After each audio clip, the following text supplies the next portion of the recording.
Com diu Xavier, me toca incitar-vos a llegir aquell llibre, Notes d'un desficiós, que no és altra cosa que el nom de la secció setmanal que Joan Fuster tenia a la revista Que i Donde.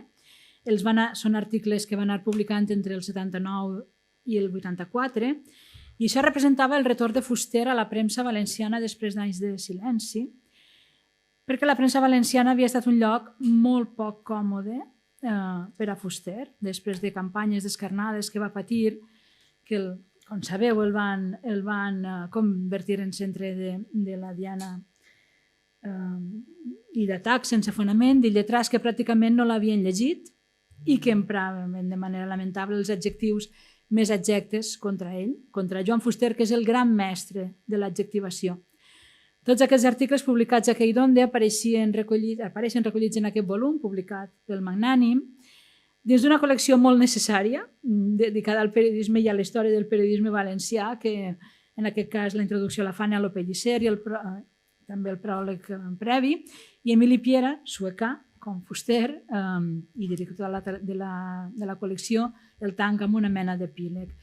Ja sabeu tots els presents, però ho sabeu, però deixeu-me que ho diga justament per la gent que algun dia veurà aquests vídeos i probablement el pot veure en terres llunyanes, que no conega aquesta publicació de Que i Donde, que era una mena de cartellera d'oci, d'espectacles, de cultura, de cinema, que va començar a publicar-se a València l'any 1978, quan ja feia uns 10 anys que setmanalment arribava als quioscs la molt encara exitosa cartellera Túria. Per la redacció d'aquella revista, de Que i Donde, hi van passar noms de referència del periodisme valencià. L'equip fundacional el formaven Anna Senent, que la dirigia, Josep Torrent, Rafael Prats Ribelles i Josep Ginés era el documentalista en aquella època, i un dels responsables el responsable que Joan Fuster hi escrivira aquest carnet setmanal va ser un dels grans del periodisme valencià, JJ Pérez Benlloc, que durant una temporada va dirigir també el setmanari, que tenia un format de butxaca una miqueta més gran que la Túria. I deixeu-me que torni arrere. Fixem-nos en les dates en què Fuster va publicar aquests carnets setmanals. 1979-1984. Ja ho sabeu, tots vosaltres. Pràcticament la majoria els vau viure aquells anys de plom, d'aquella mal anomenada Batalla de València, els anys de la preautonomia, un concepte que, per cert, Fuster li feia una certa gràcia sarcàstica, o potser li feia entre pena i ràbia. La batalla de València, que a ell el va colpejar durament, i no només de manera metafòrica o purament verbal, tots saben que a Fuster el volgueren matar perquè escrivia i perquè pensava, perquè era influent, perquè era el personatge imprescindible, l'element inseminador de les idees que necessiten les societats per a progressar. Han hagut de passar molts anys, una generació sencera, però ara hi ha una fornada de joves historiadors que es capbussen en els papers públics i privats d'aquells anys per a demostrar en estudis i en tesis doctorals que la batalla de València no va ser una batalla, perquè els cops, els trets, les amenaces, els assenyalaments i les bombes venien només d'una banda, i per a demostrar que va ser molt més crua i sanguinària que no ens han volgut vendre. I aquesta banda era l'extrema dreta local, ja ho sabeu, emparada, apadrinada, protegida, inspirada per una policia que tenia les arrels fortament aferrades i endinsades en el franquisme, que així es va morir molt més a poc que en altres indrets de l'Estat i que, lamentablement, encara ressuscita de tant en tant davant les institucions espanyoles i, a vegades, també, lamentablement, davant les institucions valencianes. En tot, gràcies a aquests estudis, i més que n'han de venir, s'ha trencat aquest vel de silenci, o com a mínim s'està trencant. Disculpeu-me tot això que vos acabo de dir, perquè sou d'ací, ho vau viure en primera persona molts de vosaltres, jo encara vivia en aquella illa arcàdica que ha dit Xavier. Allí les notícies arribaven només pels canals oficials de les ràdios i la televisió espanyola i en comptagotes. I és clar, d'això de la batalla de València ho hem hagut d'estudiar als llibres i a les publicacions que se n'han fet després. Tanta sort que tants col·legues han escrit i escriuen encara sobre aquells anys i ens ajuden a comprendre el context que és tan important en periodisme i que molt sovint de manera interessada se'ns nega. Perquè sense context d'aquells anys de plom seria més complicat posar-se en la pell d'un Joan Fuster que veu esverat com tot el procés de la tramitació de l'Estatut d'Autonomia, l'estatutet, com el nomenen moltes vegades. Ell, que havia participat en l'elaboració d'aquell projecte tan ambiciós de l'Estatut d'Elx, veu el que paten l'OCDE i el PSOE, un text que no li agrada gens perquè veu que està construït de renúncies que hipotequen el futur dels valencians, perquè veu el comportament mesell dels diputats valencians al Parlament espanyol. Sap molt bé Joan Fuster que Madrid manipula, que Madrid atia el malestar, l'anomenada batalla per a mantenir callats i tranquils els valencianets, i sap que els negociadors valencians són fàcils de doblegar. Al llarg de les setmanes em va comentant alguns d'aquests episodis al que hi donde, no? I ell va mirant com va sent la negociació d'aquell estatutet i el remat quan s'aprova no té més opció que admetre que tots els seus averanys s'han complert. És molt crític amb allò del consens, ell ho anomenava pacte de la tramoia, la componenda, el pasteleo, arreglo, tinglado, molts més mots pejoratius. Per què han de ser tan de dretes els que diuen que són d'esquerres? Una presumpta esquerra claudicant ja no és dreta, diu. Són columnes combatives, descarnades, i combatives en el sentit camusià del terme, la provocació com a eina. No he fet una estadística, però em fa l'efecte que el nom propi que més vegades ix a les notes desficioses de Fuster és el de Fernando Abril Martorell, aquell vicepresident del govern espanyol de l'OCDE, que tant de mal va fer a l'hora de negociar l'Estatut d'Autonomia. Abril és com una mena d'ase dels cops de Fuster. En el número 218 de la revista, que abraça la setmana del 17 al 23 de maig del 1982, Joan Fuster ja ha perdut tota esperança i escriu un article titulat Comunitat Valenciana.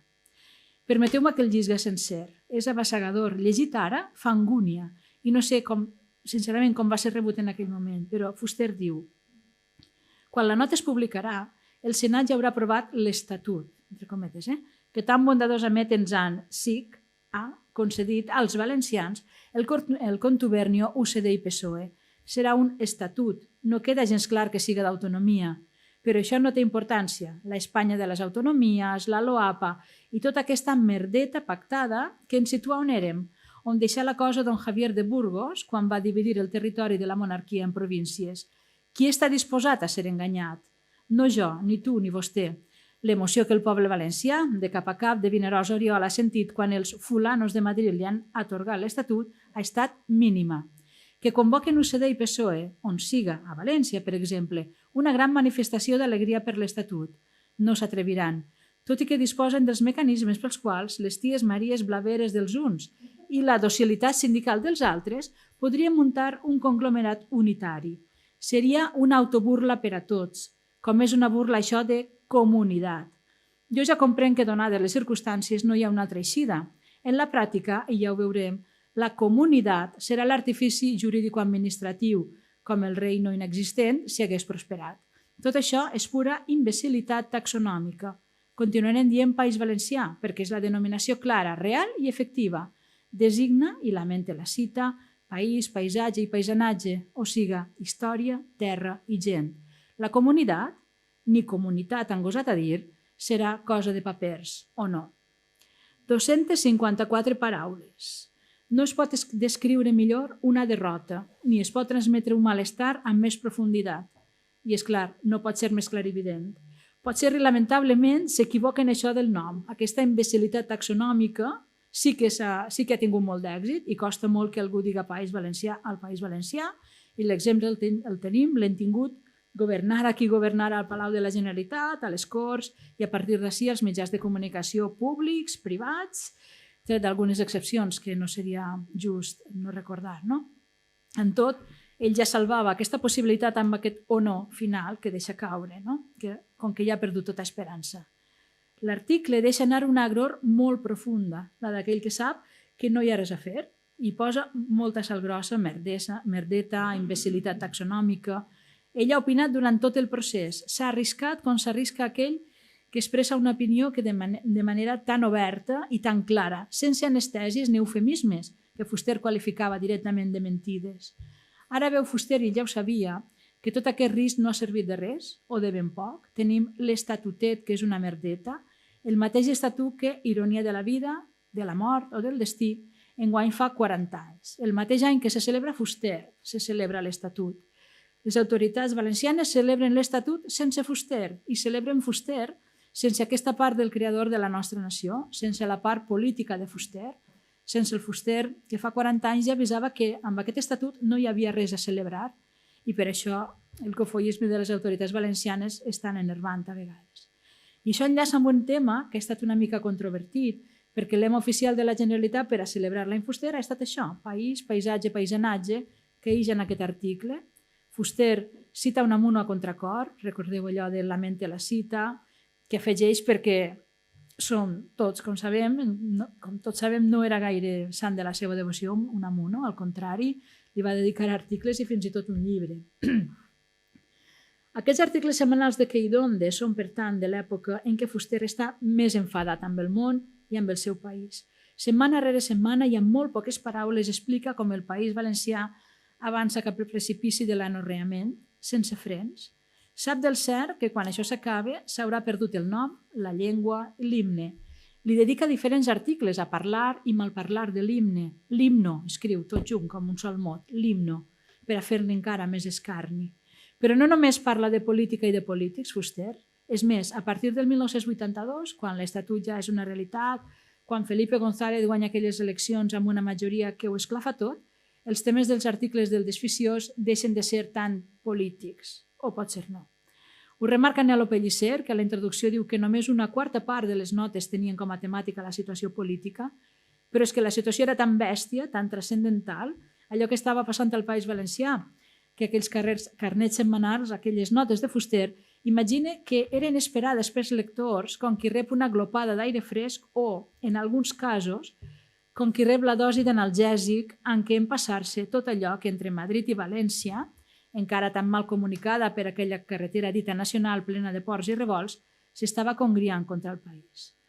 Encara que no se'n pot estar i de tant en tant regala perletes, la setmana del 13 al 19 de setembre del 1982 Fuster signa un article que titula Un bon començament i parla del ridícul que ha representat la posada en marxa de l'Estatut, perquè el text no preveia com s'havia de triar el president en l'etapa prèvia a les primeres Corts preautonòmiques.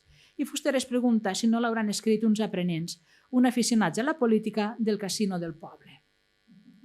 Quant a l'estil, les notes són ganivetges molats.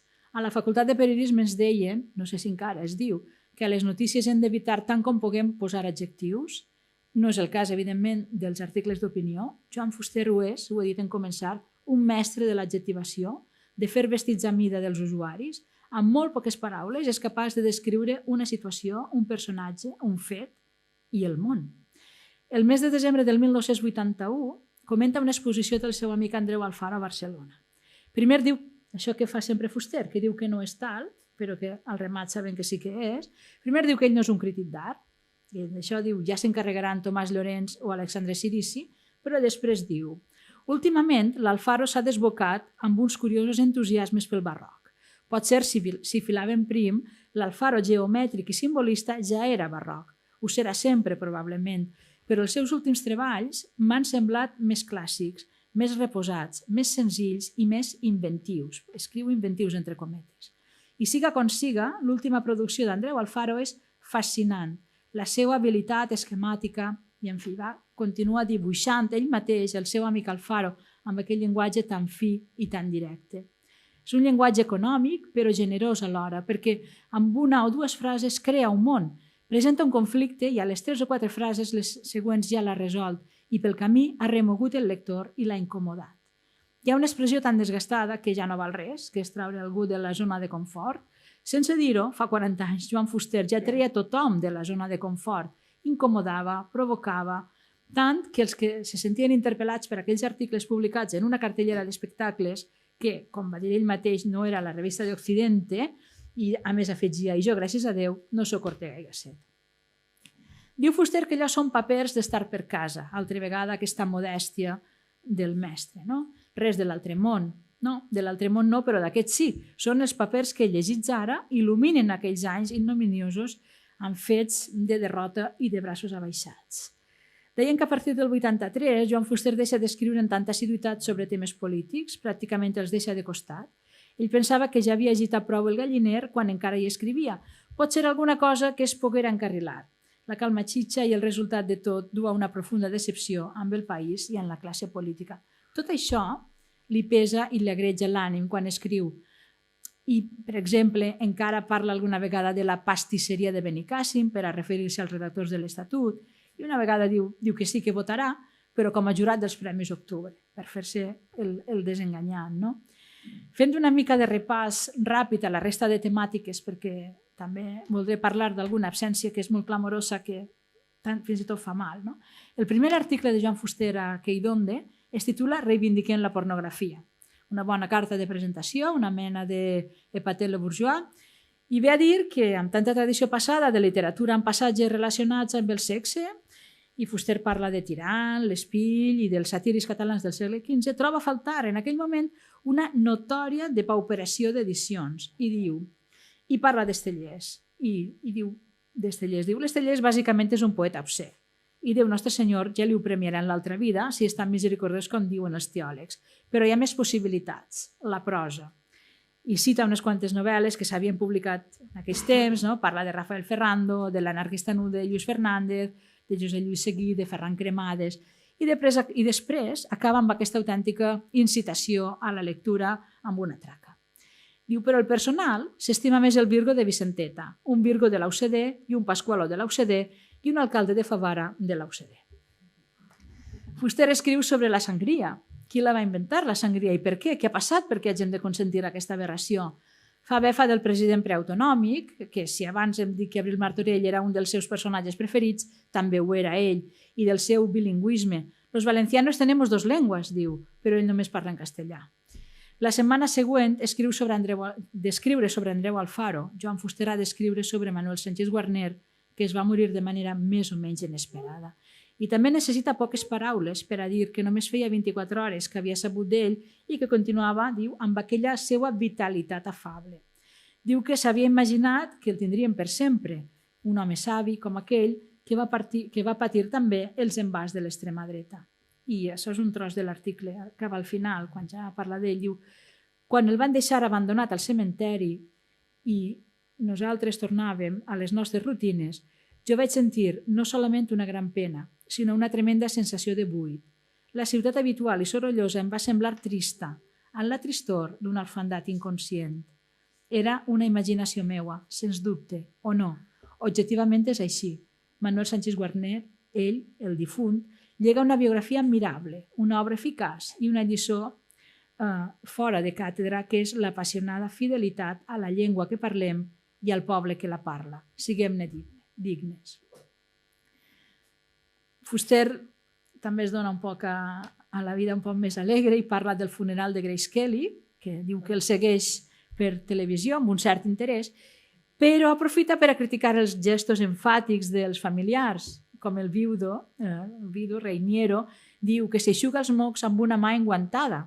Podem imaginar què pensava Fuster d'aquells mocs aferrats al principal guant de pell. No? Ja sé que m'he passat de temps, però no vull acabar reprenent aquesta absència que he notat en els articles de Queidonde. No?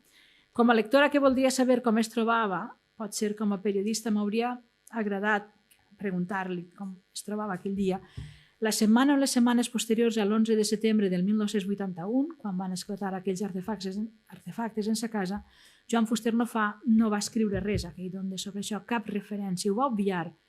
Mirar fredament segur que és una bona o una boníssima decisió, una decisió presa per una persona sàvia que d'una banda no volia donar més combustible a aquells que el perseguien per escriure, per pensar i per mirar d'ajudar a construir un país, no? I de l'altra perquè Fuster no volia plànyer-se o que el plangueren més del necessari. La setmana del 13 al 20 de setembre, per tant, imaginem que ja havia enviat l'article a la revista, és quan es publica aquell article de la sangria, no?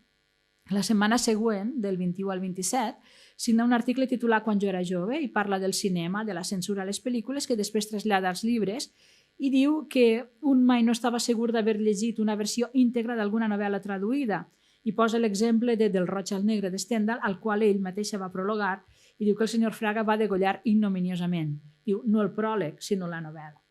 I la setmana del 28 de setembre al 4 d'octubre, la tercera setmana, diguéssim, Fuster anuncia l'eixida dels discos de l'obra completa de Raimon, el seu amic, i es queda descansat. Cometes. La merdeta de l'autoodi que deia Aracil, la de l'anticatalanisme histèric, ha fet tots els possibles perquè Raimon siga ignorat entre la seva gent. I no solament Raimon. La personalitat valenciana que tanta bromera fa en alguns diaris locals... No, ho diu en castellà, perdó. La personalitat valenciana que tanta bromera fa en alguns diaris locals i que tants duros obté de la infecta burgesia indígena és una personalitat sense ningú, sense personalitat i, naturalment, sense res de valenciana. La insídia i el silenci, i l'ètica periodística, han intentat ofegar les heroiques tentatives de fer i refer una cultura valenciana com cal. Cantants, poetes, novel·listes, erudits, sociòlegs, geògrafs, tota la pleia activa i reactivadora que avui funciona i que encara, volguem o no, la personalitat valenciana autèntica va obrint camí. Fuster signa el darrer article aquell d'Onde la setmana del 30 d'abril al 6 de maig del 1984. En aquell article, que titula Final, es pregunta què hi fa ell en aquesta revista i en aquesta plana, que per cert, en algun moment, em sembla que és Nelo, que explica que els articles de Fuster en la revista aquell d'Onde van triomfar molt i que era la pàgina on publicaven els articles, era la pàgina més demandada pels anunciants de publicitat. Per tant, la gent sabia que aquell article de Fuster sabia que es llegiria i, per tant, els anunciants de qualsevol producte que es poguera comprar en València volien eixir anunciats en la pàgina de l'article de Joan Fuster. En l'article aquest, titulat Final, es pregunta què hi fa ell en aquesta revista i en aquesta plana i parla del jornal. Sempre sembla que anava un poc curt de duros. Deia que era prou mediocre, encara que després JJ va dir que era el més ben pagat de la revista i que se n'ha cansat. I després fila tot de frases i referències en espanyol i en francès i acaba amb un taurí saludo a l'afició. Moltes gràcies.